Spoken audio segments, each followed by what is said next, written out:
Well, welcome back, everybody, from the break and your break. I hope you got your cup of coffee and did whatever you needed to do, because now we're going to focus on something near and dear to all of our hearts, which is about apprenticeships and how they work in community colleges. I'm Dr. Rebecca Lake, who is the moderator. I've got very lucky because I get to speak to people who actually know what they're talking about and want to share it with you and have done it for a while. So there's no newbies on this. These are the guys that have done it, and I'm going to introduce each one. They're going to tell you just about a minute about themselves, and then we're going to start into community colleges and working with apprenticeships. So I'd like to start with Sarah. Please, Sarah Janes, introduce yourself and where you're at, because of course we can see it in your background, and then go from there. Hey, well, good morning / good afternoon, everyone. Just depends on where you're located.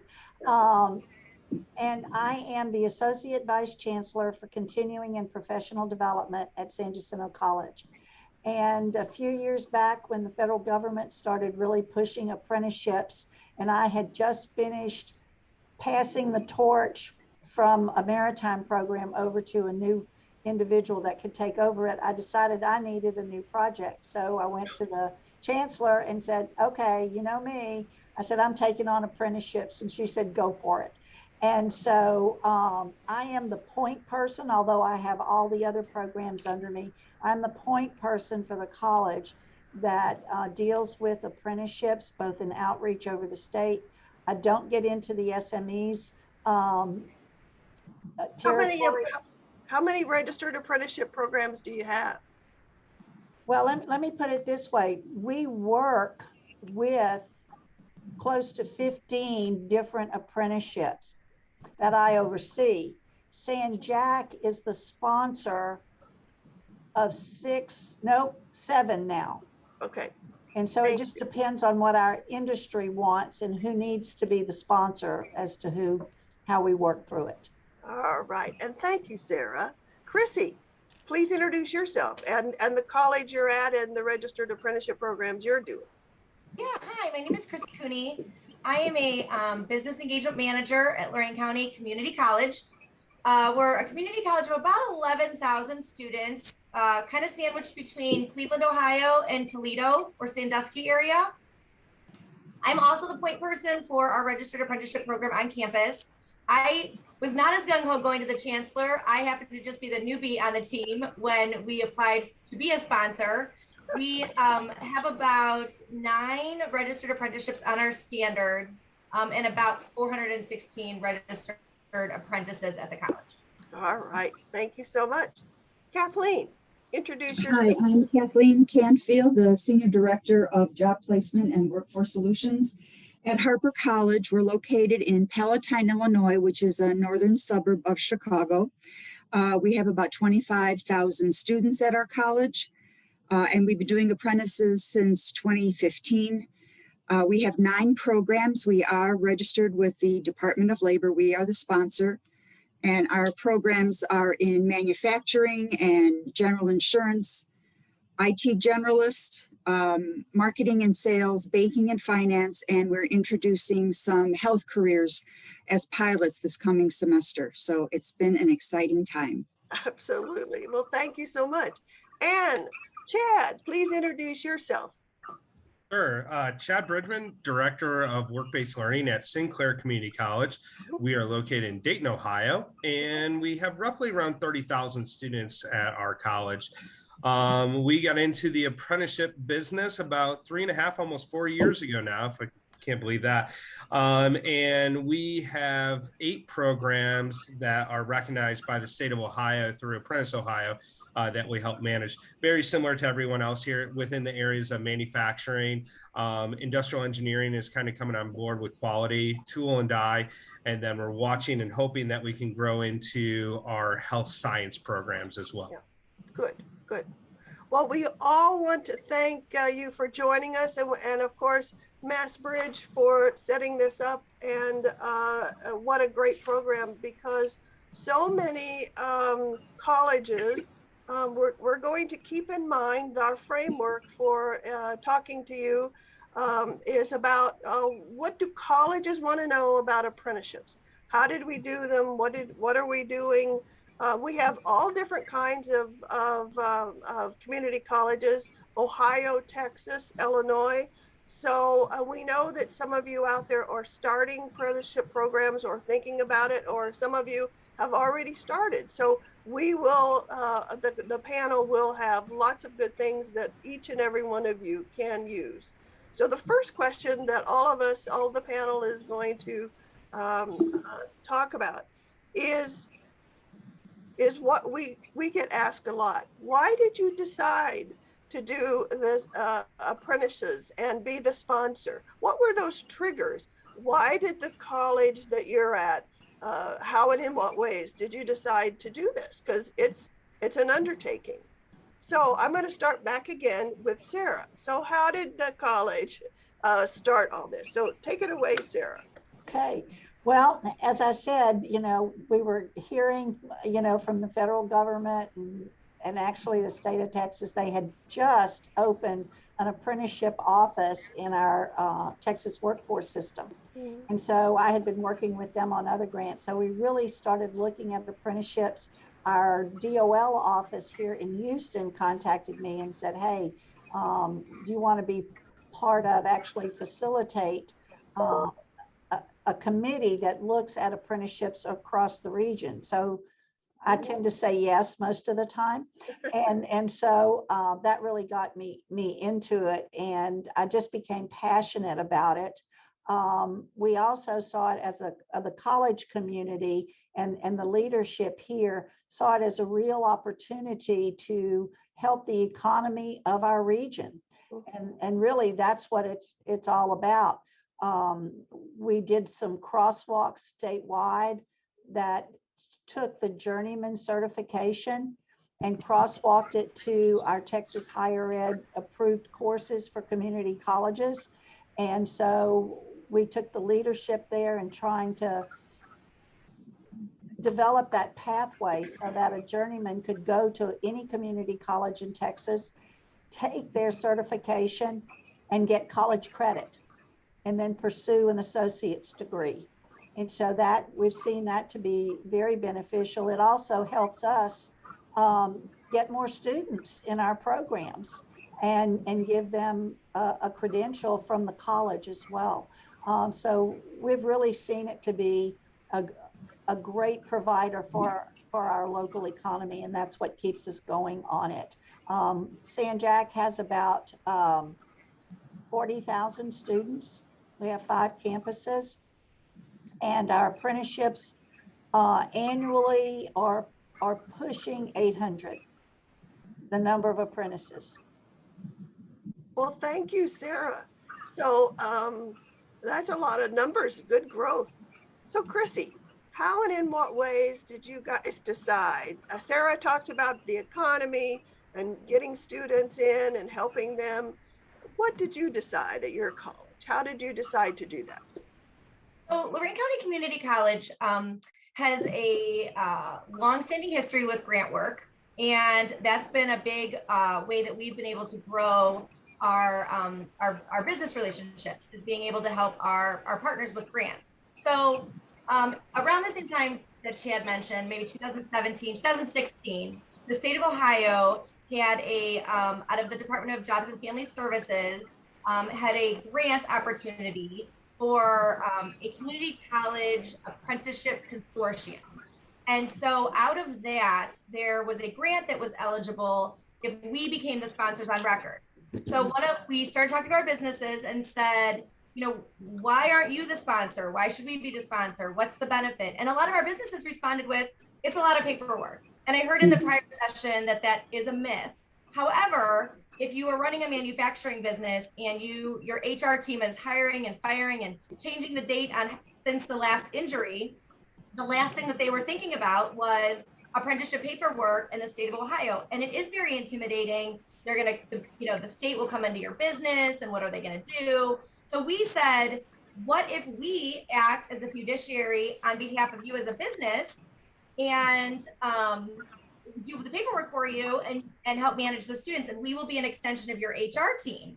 And the businesses loved it. I mean, we didn't have huge numbers. It was a slow growth. And I said to our VP of enrollment, whose eyes lit up, this is not a fast track to college enrollment, but it will be sustainable and it'll be a great program and it will solve a solution in our community, which is helping these businesses grow their talent pipeline. So it was really out of that grant that we kind of got our feet wet. It also had a tuition stipend that was a very generous return on investment for our businesses. And it took away a little bit of the fear of sending apprentices to school and having them leave, which we know if your culture stinks, they're going to leave anyway. But the tuition money really helps these folks. So that's kind of how we got our feet wet into registered apprenticeships at LCCC. Well, that's good. That's good. And now it's a different kind of grant, came out of not DOL, but something else. Yeah. So Kathleen, how did Harper decide to go ahead and do registered apprenticeships? Actually, I was not here at the start of it. Actually, it was Dr. Lake who actually started the program at Harper College. So, she can pipe in if I say something that's inaccurate. But to my knowledge, it was really a response to a local employer who wanted to start an apprenticeship program. This large insurance company wanted to diversify its workforce. And so they came to Harper College to work on a program. And because they were European, they were very familiar with the apprenticeship model. And so we started working with that insurance company and the Department of Labor. And that's how we started our initial program with that one cohort of insurance.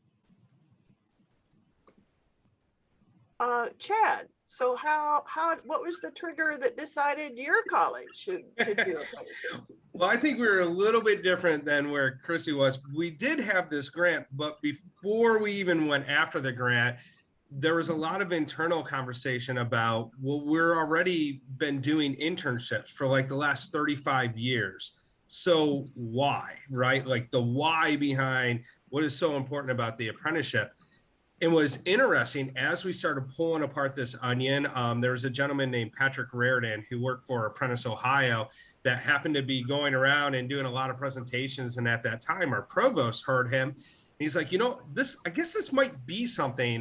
Could we go explore? And really, I was tasked with the job to call other community colleges in Ohio and find out, is this really real? What is this? And what is the role of a community college as we started pulling apart this onion? Well, lo and behold, after doing our internal and external research, it was just a different concept. It was not like, don't give up the internship program. And I think that was part of the fear. It was like, well, we worked so hard to get internships embedded in classes, right?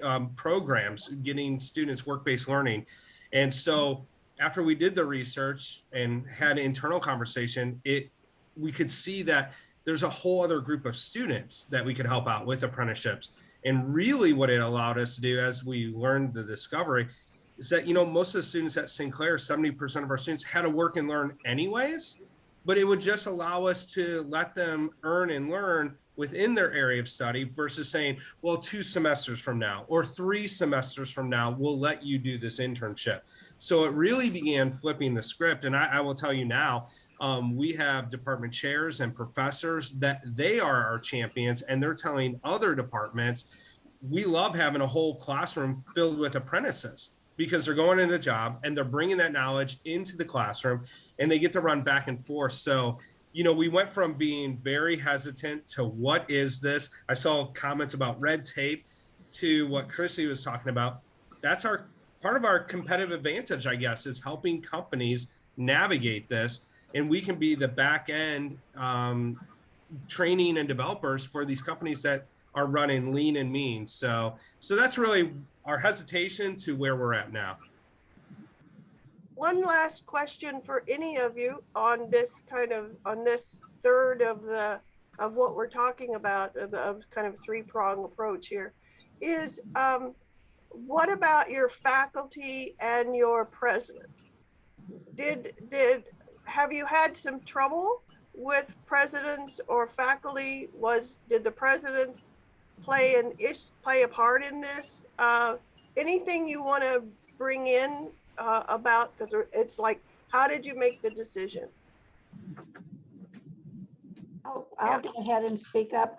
Our chancellor was all for it. She wanted to go for it from the higher ed perspective, as well as she's quite involved with our Greater Houston Partnership, and they were starting to look at it. So she wanted us to be out there and really get it done. In terms of our faculty, they're thrilled. When we do the RTI, it just puts students in their classes. And as Chad said, they were happy to have these particular individuals in there. So we've had no trouble with faculty and working with them. Okay, anybody else? I'll just tell you, it wasn't like a jam. It wasn't a push that we were being bullied into it. I believe because it was a collective decision between our provost office and different deans and other senior VPs, it was kind of a rally cry that, hey, I believe we can do this. And not only did we say we could do that, out of that, we then created the Office of Work-Based Learning. So it's really weird. Apprenticeships kind of led to this all-in effect across Sinclair that work-based learning is important and it should be in all disciplines. So really, apprenticeships helped us catapult ourselves into this whole brand new office that we have now. All right.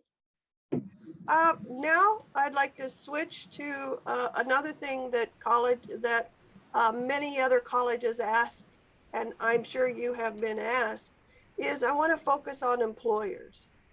So how do you recruit? How do you keep employers when you are the program sponsor? Let's take it from that point of view right now. Because there are programs that you are the sponsor of, but there are also programs that the companies have and you do the RTI. But it's really important to understand how and in what ways do you get employers to join the community college about apprenticeship. So I'd like to start with Chrissy. Sure. Okay. So we have a two-prong approach to that because we do very customized apprenticeships where we provide the related technical instruction, but we are not the sponsor on record.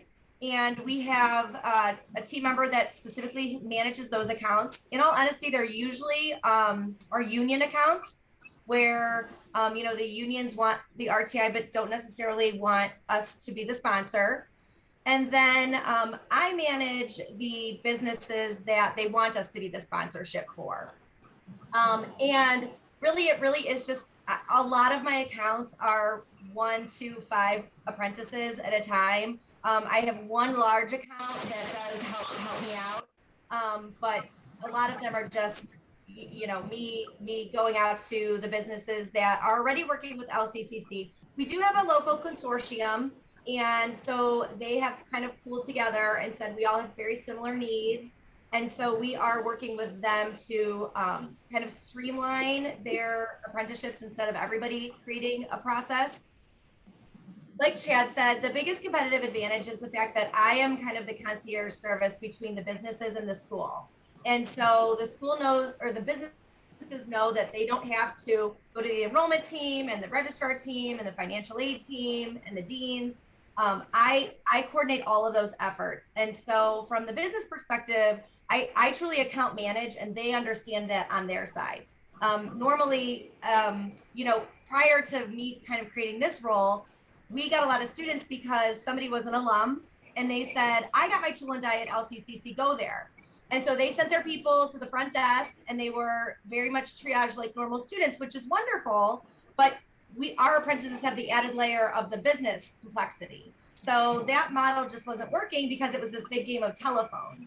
And so now the fact that I am that point person, I'm not building or creating curriculum, that's for sure in the faculty's hands, but I am managing the needs and I'm listening to what the companies need. And then I manage the financial aid and the student accounts and the billing and all of those kind of things, just so that, in the bookstore. So kind of being that triage, and in all honesty, we did get a very large union account that said, we want you to be the sponsor. And it was because they just needed a person to completely relinquish responsibility to. And the fact that I could manage the entire account for them gave them a lot of peace of mind. So like Chad said, that's for sure a competitive advantage.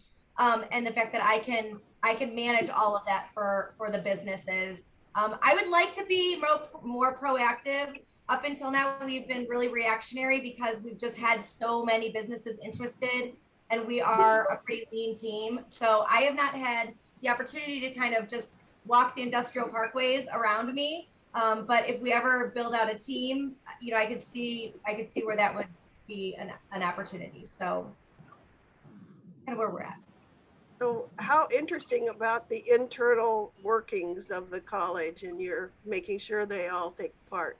Yeah, it's a little uncomfortable to the college because you know I'm in kind of a lot of offices, and it was a little uncomfortable to not say, I'm not trying to get in your lane of being the bursar or the registrar or the enrollment advisor. I'm just trying to pull together the resources and keep one point of contact for the communication. All right, thank you, Chrissy. So Kathleen, again, how about outreach to companies? So Chrissy says companies are coming to her, so she's not really doing a lot of outreach, but talk to us about what's Harper doing outreach about the employers. Yeah, Harper was actually just the opposite. We've done a tremendous amount of outreach, and the most important thing to get employers is to show them the long-term benefits. This is not a quick one and done because it's either a 2 or a 3-year associate's degree program that the apprentice will go through. So just convincing them that it's long-term, you're going to build in the apprentice's loyalty. You're going to have a person who's going to work for you after their apprenticeship is completed. And especially now with everybody searching for, you know, employees, it's a great alternative provided that the employer can realize the long-term benefit, because some can be short-sighted. They look at the initial outlay of money and it kind of scares them. So sometimes we can have other employers talk to them to show the benefit, or even former apprentices. So Harper did everything from doing sponsored breakfasts to bring in the employers so they understood what an apprenticeship program was, because we found out they really don't get it. So do you have to go out and explain it to them? When we had the grant, we had hired 3 outside consultants to go to businesses to explain to them what an apprenticeship program was, the benefit, and then to get the employer, you know, to sign up. So it was a long process that we continue to reach out to employers to let them know about the program and show them the benefit of it. So right now we have really one person whose job is employer relations. And she goes out, she contacts employers either, you know, via phone or email. We've been doing everything virtually. We haven't been going into the offices of the employers, but hopefully we'll be doing that more as things open up. So it can be a struggle to get an employer, because you either have students who are interested in a program, but you have no employers, or vice versa. So it's a balancing act for us to recruit students to be an apprentice, as well as the employer to hire an apprentice. So there's a lot of different ways that you go out to advertising in your local paper. We did ads in Crane Chicago Business. We did mailings, we did emailings, again, information breakfasts and one-on-one calling. So it was a large part of the start and the continuation of our program here at Harper. It sounds like you need to invest some time in that outreach. Yeah. So Yeah, Chad, absolutely. yeah. Chad, talk to us about how you are out there getting employers. Sure. We were very fortunate too early on. We started with one company, and oddly enough, there was a conference at the same time at Harper Community College where this lady, Dr. Lake, was explaining to the hallmarks and how you could do it. The issue was we already kind of started and we couldn't quite replicate some of the hallmarks of having students in class 2 at a time. And so we were still in a build mode. And we were fortunate enough to land an account with IUE through DMAX. And now we're managing 25 of their apprentices. But Tell me what all those letters mean. IME and so DMAX, they make the Duramax diesel engine in Dayton, Ohio, and then the IUE is the union that's part of it. Much like Chrissy was saying, it was a weird conversation at first, because it was like, well, we don't want to give up the apprenticeship, but we need help managing it. And so the collaboration now has continued to keep growing, which has been fantastic. But really, the way that we've been growing our apprenticeship is through word of mouth. And we've been doing a lot of apprenticeship breakfast briefings where Sinclair takes a step back and gives a platform for our companies that are doing a really great job, like HVAC in apprenticeship, where now it's CEOs and presidents can talk to each other, because trying to go from like the grassroots ground up, you got to have the buy-in from your senior leadership, because sadly, in some of the companies we work with, there's a lot of turnover in HR. Recruiters are getting recruited left and right. And so if they leave, then the spirit of apprenticeship might also leave with them. So one of the biggest things that we've been very mindful of is getting presidents and CEOs or directors to talk to each other.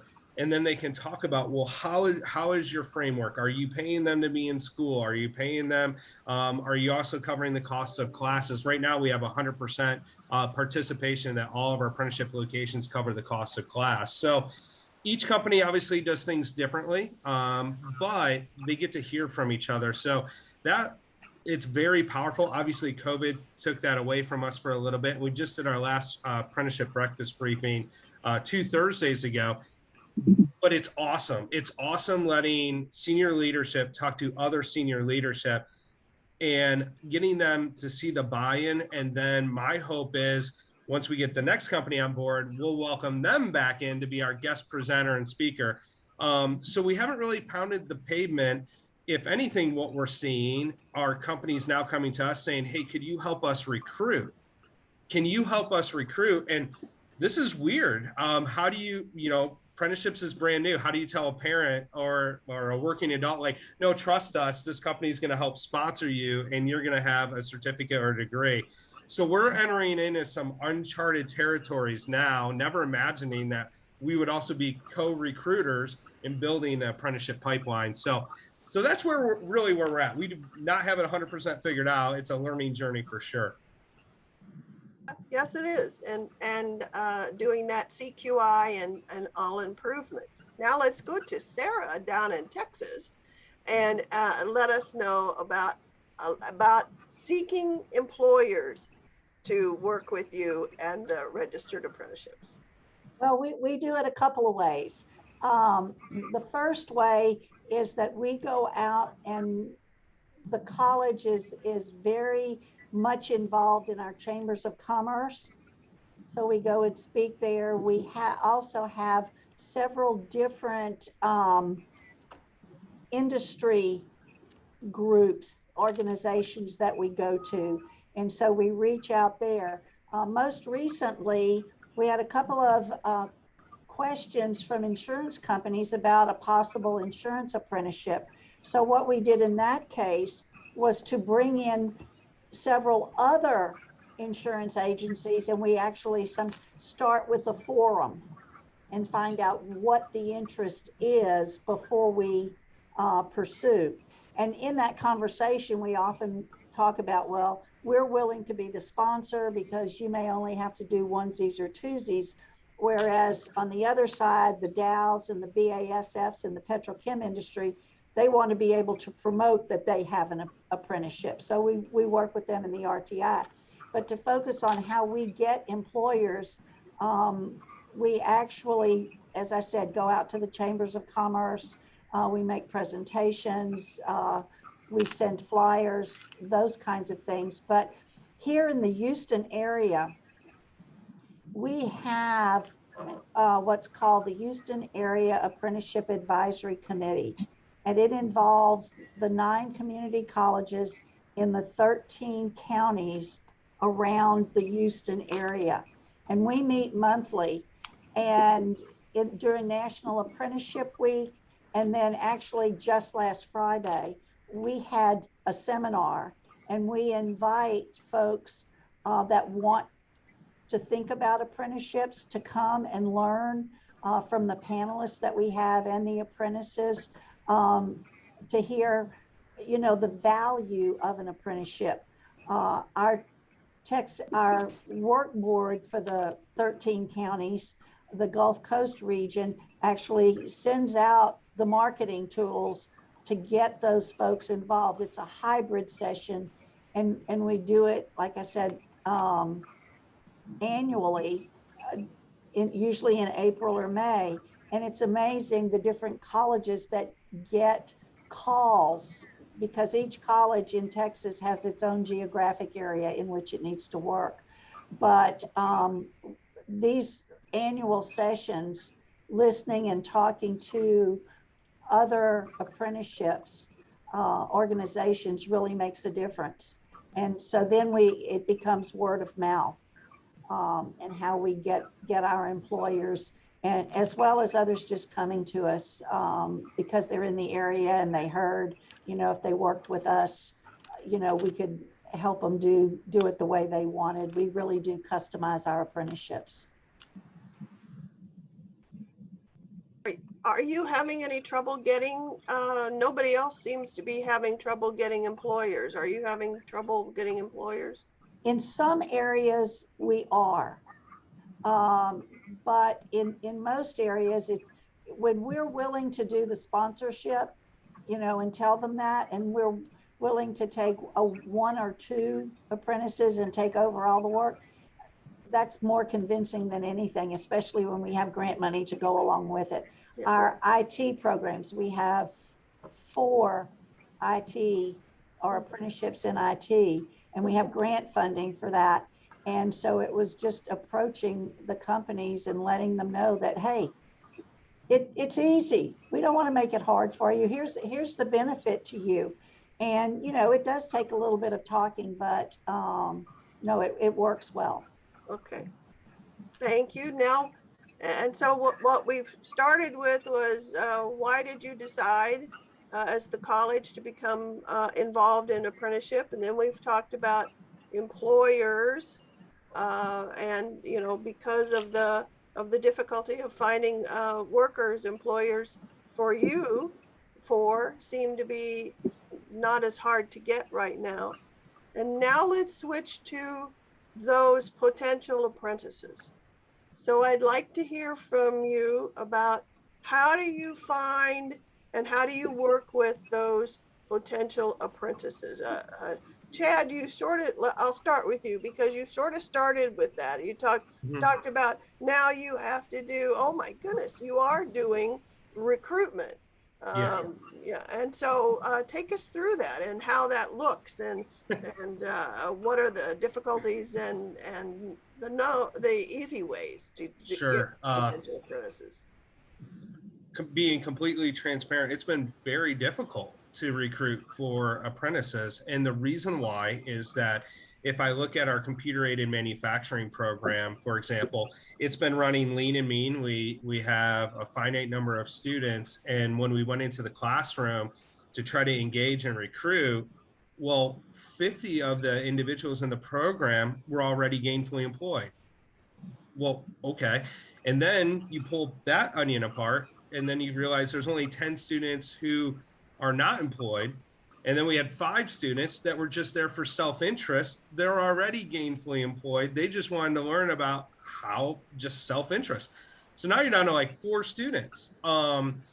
It's been wild. And what we're really watching in order to help the companies, it's painting a bigger picture about pre-apprenticeships. And so the idea of thinking that we're just going to go back into the classroom and keep finding and recruiting an apprentice that way, it didn't work. And I don't know if it'll work moving forward because a lot of our technical areas are already hard pressed just to recruit a student in. And so working with our industrial engineering department chair, it's like, Chad, we got to design a pull method, not a push method. And so we've been partnering with high schools. So part of a new strategy We're up to 30 high school linkages in pre-apprenticeships. And the idea will be, we have a lot of students that are in the middle. Traditionally in the past, what do you do with Sarah, who's a 3.0 student, reliable, dependable, shows up, but they're not the star athlete and they're not the mathlete? Well, there was never really a design program, but in Ohio, there's really been a strong push for work-based learning, a really strong push for pre-apprenticeships, offering an alternative pathway towards high school graduation, the 12 points. So we're all in because we really do have a high school representative representing the pre-apprentices. So the idea, in order to kind of fill this apprenticeship void, is, well, let's assist the high schools because they're already getting aggressive. They're trying to get students connected. And so this will be our way that we can help recruit for apprentices. The other thing that we're doing through Ohio is a Choose Ohio First scholarship. And we just got approved to do work-based learning. So imagine at the front door, if we can kind of pull apart that onion too with a student who's looking to come to Sinclair and ask them these upfront questions. Do you have to work while you're attending college? And if the answer is yes, then let's pull them into this work-based learning ecosystem and introduce them to a company who supports this earn and learn model. So that's the way that we're going to disrupt the market, because just going into the classroom, there's not enough students, or those students are already gainfully employed before they signed up for classes. So we're really flipping the script, and COVID has really pushed us to flip the script, that out of it, we're kind of branding a new theme, which is recruit, retain, and grow. So those are the services that we're starting to adopt into our operations now. So we don't have it figured out. We're just pivoting away from the internal classroom recruitment to external. Oh, very interesting. So Kathleen, talk to us about then how is Harper recruiting and getting students for companies who want to do apprenticeship programs? Yeah, we exclusively recruit from outside the college. We do not recruit, as Chad was saying, because we knew that they were already in the program, so they weren't interested. So we use our admissions office as they go out in the community to the high schools to advertise the apprenticeship program. We hold an information session once a month starting in January and goes through June to invite people who are interested in possibly becoming an apprentice, and have them apply to the college and then go through our processes. So those information sessions is where we get most of our new students who will become apprentices. But we are looking at engaging more with the high schools to do a seamless transition, because they have pre-apprenticeship programs, and then to bring those high school students right into Harper to become apprentices. But this year it's been a little more difficult just because of the whole economy. But in the past years, we've had more people interested than we could place with employers. So we're seeing a flip. So we wonder, as things open up again, how that's going to change. But our marketing department had done mailings to the community as they do for all the different types of programs we have at Harper College. We've highlighted apprenticeship programs through our mailings, through email blasts, through social media has been very effective as well.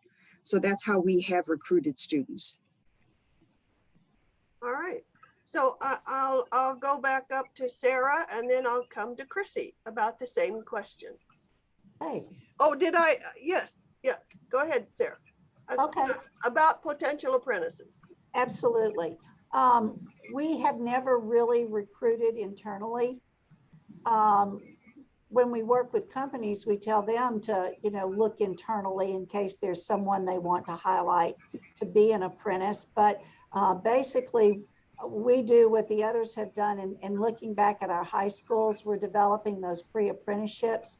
And one of the things we're starting this year, in fact, we're going to have one next week, is a signing ceremony from an electrical apprenticeship that came from a dual credit, working with a particular high school. And they have now been hired by the electrical apprenticeship company. And so we're doing a signing celebration for them. And those kinds of things promote the apprenticeship so others want to be a part of it. part of that Houston Area Apprenticeship Advisory Council, in the fall, as I mentioned, we do during National Apprenticeship Week, we have seminars every day of the week with different companies where the high schools, and we even did this virtually, you know, through COVID, where we visit with 2 companies every afternoon, and it goes into the various high schools in the area via Zoom, so that they can see and talk with these companies, and the companies can actually recruit them for their various programs in which they work with us. So we do it in a lot of different ways. We also have our website on the Sanjac web page that talks about our apprenticeships. So that's how we do our recruiting. Go ahead, Chrissy. Oh, I was going to say, I think our approach is all of the above. I don't necessarily have a one approach concept for this. I do a little bit of what Chad does, which is go into the classrooms. We have the very same issue. We have a faculty shortage in our technical programs, which means we can only run so many sections of our technical programs, which means we can only accept so many students into our technical programs. So there are few and far in between that do need good jobs by the time they've gotten to the coursework. I'm the admissions team. That's my background. So I hold those information sessions for prospective high school students or prospective adult students or community members or anybody else that is interested in hearing about what an apprenticeship might be. And then, you know, working with the employers on, do you have incumbent workers? You know, that shift did change prior to COVID. I had a lot of incumbent students who the employers would send to me, we want to upskill. And then COVID hit, and now it's can you help us find talent? So to Chad's point earlier, now we've definitely become a source of their talent supply pipeline. So for us, it's kind of all of it. It's depending on if it's a union, if it's a rural community, we kind of do all of it, which makes scaling a little tough just because we are doing all of it. But it is a very one-on-one approach with our businesses and with our students. So we're a small team, you know, there's about 5 of us. So it's, but I often do say, you know, after I also attended your Harper conference and said, I would love to bring students and employers together and get them enrolled and a job at the same time. We're just not there with our capacity for human capital. So I still rely on our career services office a lot. And a lot of it is really just grassroots with the businesses I work with. When I hear that they need something, and then I'm out working with the people, like just grassroots connecting. So, and all the above. One of the questions that we often get us community colleges that are doing registered apprenticeship programs is, how do you make sure or retain? What kind of strategies do you do to retain those apprentices that are in a program? Because we want to get them to be completers. Mm-hmm. So Kathleen, I'll start with you. How do you, what kinds of things have you put into place for retention? Yeah, I think the most important thing that we have is our apprenticeship coaches. So we have staff members who are intrusive coaching. So they check with the students on a consistent basis to make sure they're attending class, they're turning in their homework. They have to meet with them in a one-on-one to see if they need tutoring. We'll provide tutors. So it's that constant communication with the apprentice to make sure that they're on track. And these coaches also talk to the faculty to make sure that from the faculty's perspective, they get the grades throughout the semester to make sure that the people are passing. And then if anybody is not doing well, we can stop it initially, so that we want everybody to be a success. And we do have a really good retention rate and success rate. And I really think it's these apprenticeship coaches who play a huge part in keeping our students on track and in the program. All right, Chad, how about you with retention? Same thing. We have Dawn Warner. She's our apprenticeship program manager. And it's really that, it's the coaching. We do have the students sign a release form so we can share grades back and forth. And then each semester, the company and the students are getting a progress update as far as how far along are they in their OJT hours, how far along are they in their classwork. Right now, we're at above a 90% retention rate. So not only has that proven to be successful, but I believe that's why we're watching other department chairs wanting to get involved, because when you have that type of retention, well, then you can keep adding more classes. So like what Chrissy's talking about. So just having that single point of contact, knowing that the apprentices have a person that's their advocate. I will tell you, there are students that if we did not have Dawn in place, I don't know if they would be attending college because their grades before they even got involved with us, or they were on financial aid dismissal. Those are barriers to a working adult that I would just say, well, forget it. I don't need to do that. But because we have a vested interest to help serve the company, we're also serving that employee. So the benefit of them working with the company is they get to go to college again, but now they're going with a purpose. So having that embedded coaching is huge, wildly successful for us. And if anything, I need more. Sarah, you with the retention? Well, what we do, and I saw a question in the chat about, do you have the companies provide their SMEs as some of your faculty? And that's one of the things that we do quite a bit of. And so in kind of following with the coaching idea, we work within our faculty because they're the ones that have the closest contact with those apprentices. And so we do some minimal but outside training to help them help those apprentices, especially the ones that are working full time and then coming to the classes perhaps in the evening. So it's our faculty that we work with, and most of them are actually the subject matter expert or their mentor on the job. And so we have a very close relationship that way. And Chrissy? Yeah, we do a lot of very similar things to Kathleen and Chad. They're not called coaches, but I do have a specific advisor, an academic advisor who manages the caseloads for all the apprentices. Same thing, she checks in with them, she registers them for the coursework, financial aid, barriers, all those kind of things. So having that one point of contact is very helpful. Usually once we can get them through anything that might involve a math class, we're fine because they get back into their technical stuff. So usually just getting them through math, because they all say they're terrible at math and they've been out of math forever, but math is in every engineering class we have. So that once we get through that mental barrier, really the retention challenge I have are things that we couldn't see coming, like COVID and furloughs, and the overtime. So, if I have a student, European-based model companies, they very much understand the apprenticeship model, 20 hours, 30 hours, and you go to school. American-based companies have a tendency to say, our people can work 60 or 70 hours a week and go to school. So a lot of the retention issues I have are the conversations with the companies saying, if you have somebody going to school, you need to be respectful of that. And please don't offer them overtime because they're going to take it. And then they're not going to go to class. And so that conversation on behalf of the apprentice, having the conversation on behalf of the apprentice, they've done their 2,000 hours, they're owed a pay bump. Oh, we're still working things out in HR. No.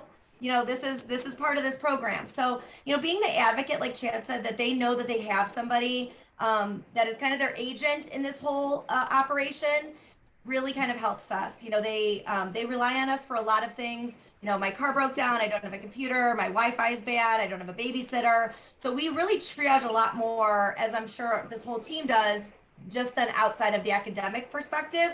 But there's also a reason that they didn't choose college right out of the gate for most of my students. And so if we can take away some of those things that they just assumed would be barriers and show them that going to college doesn't have to be like the assumptions you've made in your brain. And there are people here to support you, and there are people that will help you. And then when we do the help we say we're going to do, that really helps our retention, because then they go back and tell their friend, like college might have been terrible when we got out at 18, but now it's better. So that's kind of how we've strengthened our retention efforts. But it is that one point of contact in the barriers. Yeah. So we're going to be wrapping up. We have one question, and I'll just throw it out there. Did you request support from companies, for example, to provide teachers, SMEs, mentoring, business cases? So just a quick answer, because we're almost done. Anybody want to, Sarah did mention that a little bit that they do with SMEs. Anybody? Sure. I'm sorry. Yeah, go Oh, yeah. ahead. Go ahead, Chrissy. We are always recruiting faculty members. One of my challenges is all of my apprentices and all of my apprenticeship programs currently are 4 college credits. Mhm. So to recruit the faculty members, they have to be acceptable based on all the higher education rules to be hired. So on the non-credit side of the house, it is a lot easier, and there are spaces that we've been able to build a little bit in that area. But one of my challenges is getting hireable higher ed faculty that are also technical. So we're trying to get a little bit more creative in that space and build a case at the chancellor's level for why the technical folks should get some sort of, kind of advanced standing. But I am always recruiting for the industry in general. Yeah. Well, I want to thank everybody, Chad, Kathleen, Chrissy, Sarah. What the audience has gotten is a great overview of colleges from across the country and what you're doing, community colleges with apprenticeships, and how you all are different, yet many of the same kinds of things are happening in each of your colleges. Companies are coming to you, but getting the potential apprentices seems to be for some of you a difficulty now, just because of the circumstances of today. So again, we want to thank MassBridge for setting all this up, and I want to thank you for joining us and sharing your expertise. Thank you.